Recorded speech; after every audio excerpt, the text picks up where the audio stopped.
ভ্রমণ মানে দূরে যাওয়া না, ভ্রমণ মানে কাছাকাছি আসা।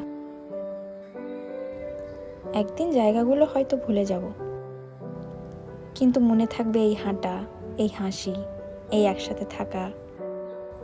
কারণ সময় থামে না, কিন্তু এই মুহূর্তগুলো মনের ভিতর থেকে যায়। পরিবার নিয়ে ঘোরাঘুরি মানে শুধু ব্যাগ গোছানো না, এই মুহূর্তগুলো যে উপভোগ করছি সেগুলোকে মনের মধ্যে গুছিয়ে রাখা। ছেলেকে নিয়ে সপরিবারে এই প্রথম কোথাও ঘুরতে গেছিলাম। ওর ছোট্ট ছোট্ট পায়ে, ছোট্ট ছোট্ট চোখে ঘোরাঘুরি এই প্রথম শুরু হলো। ওর নিষ্পাপে হাসিটাই বুঝিয়ে দিচ্ছিল কতটা খুশি হয়েছিল। যখন ছবিগুলো ফোনের স্ক্রিনে ভেসে উঠবে, স্মৃতিগুলোও মনের কোণে ভেসে উঠবে। তাই আমরা শুধু ঘোরাঘুরি না, স্মৃতিও বানাচ্ছি।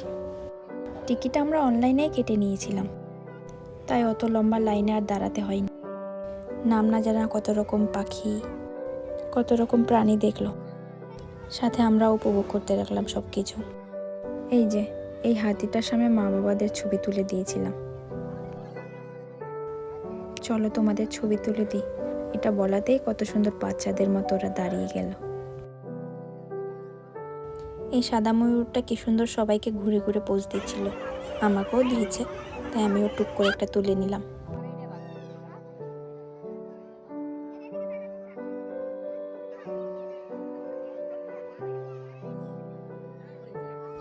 এই যে আমাদের মহারাজা ছোটাছুটি শুরু হয়ে গেল।